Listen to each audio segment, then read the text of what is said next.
Ujambo mpenzi mtazamaji na karibu tena tunazidi kuhabarishana. Makamu mwenyekiti wa chama cha demokrasia na maendeleo John Heche amezua mjadala mzito nchini kufuatia hatua yake ya kuweka wazi ujumbe wa maandishi aliyotumiwa kwa siri na mdau asiyejulikana kupitia mtandao wa kijamii wa Instagram.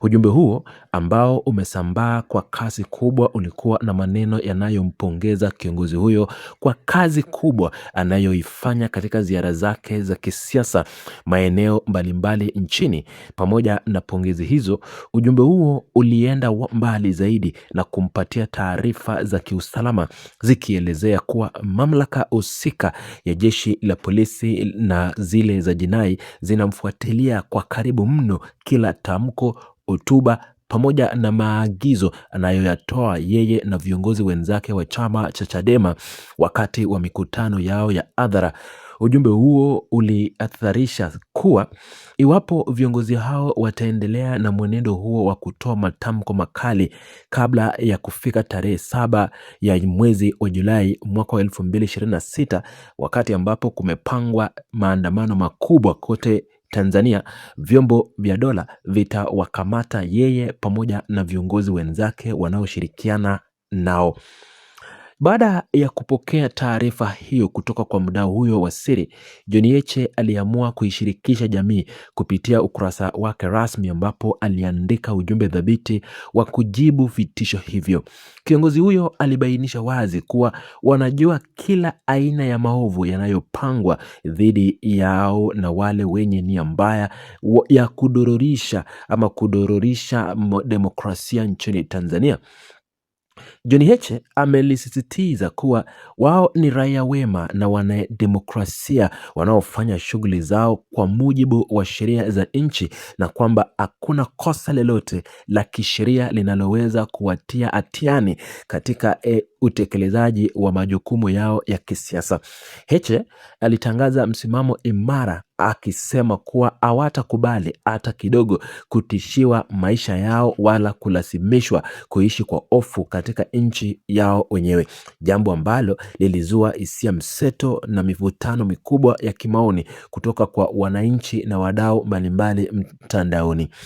Uchambuzi wa maoni ya Mwananchi unaonyesha kuwepo kwa makundi tofauti yanayochukua mwelekeo tofauti kabisa kufuatia kauli hiyo ya John Heche. Kundi la kwanza likilionyesha kumuunga mkono kwa dhati kiongozi huyo, huku wakimwombea ulinzi na baraka kutoka kwa Mwenyezi Mungu ili ampe nguvu ya kusimama imara katika kipindi hiki kigumu. Wafuasi hawa walimhimiza asirudi nyuma na kwamba wanatakiwa kushikilia hapo hapo ili ukweli uendelee kuingia vizuri kwa wale wanaohusika na ukandamizaji. Baadhi ya wananchi walieleza kuwa vitendo vya kutishiana na kutumia nguvu dhidi ya wapinzani ni matokeo ya moja kwa moja ya ukosefu wa uongozi bora na wa kidemokrasia ndani ya mifumo ya utawala, jambo linalofanya viongozi walio madarakani kukosa maarifa ya kisiasa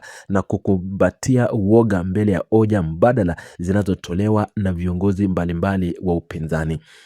Katika kuongeza uzito wa hoja zao, baadhi ya wachangiaji walitolea mfano harakati za kihistoria za kupigania uhuru na haki duniani, wakimtaja kiongozi mashuhuri wa Afrika Kusini Nelson Mandela ambaye alifungwa gerezani kwa kipindi kirefu cha miaka 27. Walielezea kuwa licha ya kifungo hicho kirefu na mateso mengi, hatimaye wale waliokuwa wakimtesa na kumwonea walisalimu amri mbele ya nguvu ya umma na haki. Kutokana na muktadha huo, wananchi hao walimhakikishia John Heche kuwa jamii ya Watanzania inaunga mkono na inaendelea kukichangia chama chao cha upinzani kwa hali na mali, wakiamini kuwa maadumu wana baraka za Tanzania na watabaki la nchi, ushindi utapatikana na mipango yote mibaya itashindwa na kuwarudia wenyewe wale wanaopanga maovu dhidi ya wapinzani.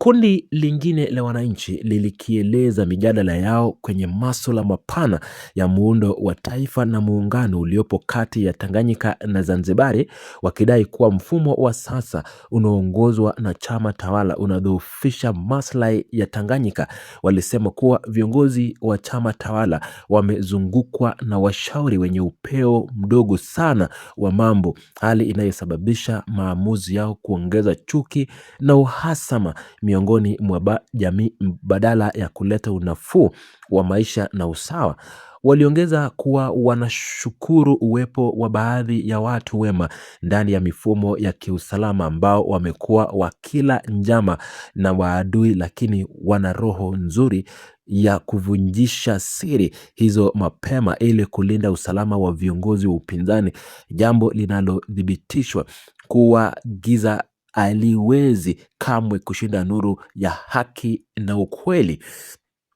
Pamoja na uungwaji mkono huo,